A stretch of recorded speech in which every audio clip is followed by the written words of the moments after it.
Today, we're going to dive into a really powerful and honestly tragic allegory from the book of Ezekiel.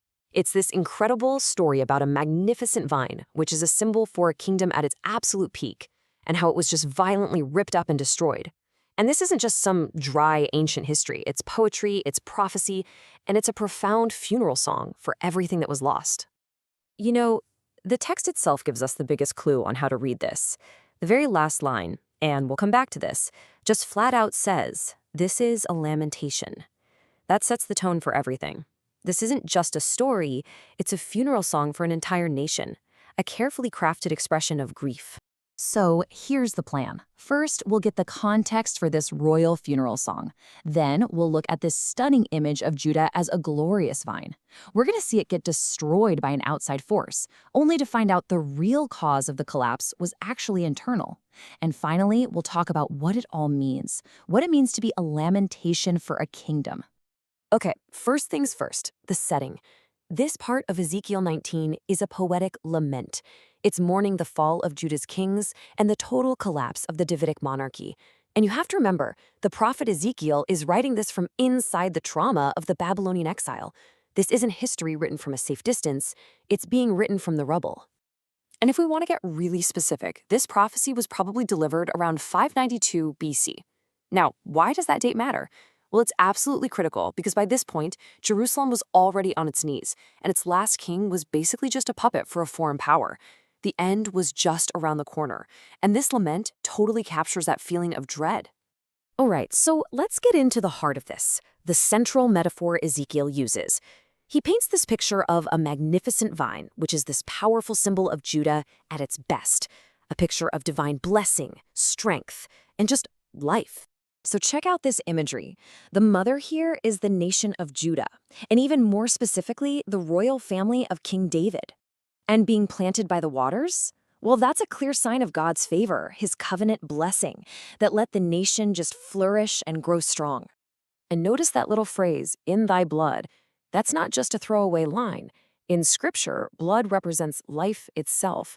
So this wasn't just any old vine, it was teeming with vitality, with a God-given strength. Its life came from its relationship with God, not from making shady political deals with other nations. And this vine wasn't just fruitful. It produced strong rods. These were branches so strong and so straight they could be carved into royal scepters. It's such a powerful picture, right? A direct symbol for the legitimate, powerful kings that came from the line of David. So these strong rods, they meant more than just the kings themselves. They were a symbol of the whole system, the Davidic kingship, a time of stability and international respect. For the exiles hearing this, it would have immediately brought them back to that golden age of David and Solomon, when Judah's monarchy was a force to be reckoned with. But then, just when you're admiring this amazing vine, the story takes a sudden, violent turn. The whole tone shifts from glory and strength to just utter destruction. An outside force arrives, and it is not friendly. I mean, listen to the language here. It's incredibly violent. The vine isn't gently moved, it's plucked up in fury and slammed to the ground. And then the scorching east wind comes through, withers all its fruit, and snaps off its strong branches to be tossed in the fire. So what's this east wind? Well, for the people hearing this, there was no doubt. The east wind was a well-known symbol for a devastating force. And for Judah, that force was the Babylonian Empire, which swept in from the east and brought nothing but judgment and desolation. And this isn't just poetry floating in space, right? It lines up perfectly with what was actually happening on the ground. You can trace Babylon's campaigns, their rise to power in 605 BC, that first major deportation of Judah's leaders in 597, and then the final catastrophic destruction of Jerusalem in 586 BC. And think about where this uprooted vine ends up. Not in a nice garden. No, it's tossed into the wilderness. This is the exile in Babylon. It's a place totally cut off from God's blessing, a land of spiritual dryness, where the people have lost their temple, their freedom, and their connection to God's promises. But here's where the story gets even more tragic, if you can believe it. The outside enemy, Babylon, wasn't actually the ultimate cause of the collapse. The final, fatal blow came from inside the vine itself. This right here, this is the heartbreaking core of the whole lament. A fire starts from one of the vine's own rods, one of its own kings, and that fire just consumes the entire plant. The very leadership that was supposed to protect the nation became the source of its destruction. So, who was this rod that started the fire? The historical record is crystal clear. It was King Zedekiah, the very last king of Judah, a descendant of David whose own actions sparked the flames that brought the nation to its end. So how did this happen? Well, it was a domino effect of terrible choices. First, Zedekiah broke a secret oath he had sworn to Nebuchadnezzar of Babylon.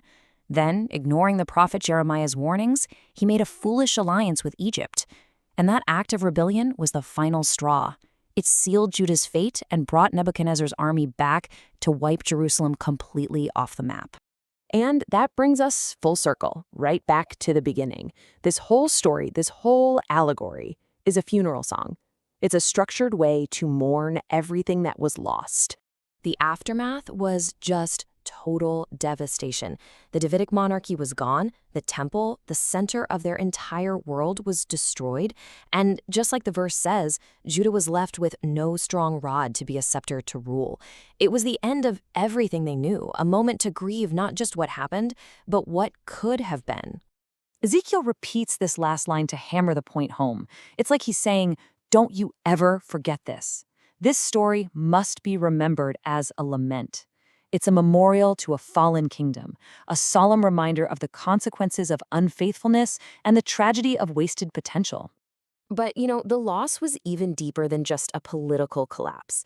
For the people hearing this, the end of the monarchy, the loss of that scepter, it seemed to shatter one of the oldest and most important promises God had ever made to them. So what was that promise? Hundreds and hundreds of years earlier, the patriarch Jacob had prophesied, "The scepter shall not depart from Judah." So for the exiles listening to Ezekiel's lament, the destruction of their kingdom wasn't just a military defeat. It was a crisis of faith. It left them with a terrifying question: had God's own foundational promises finally been broken?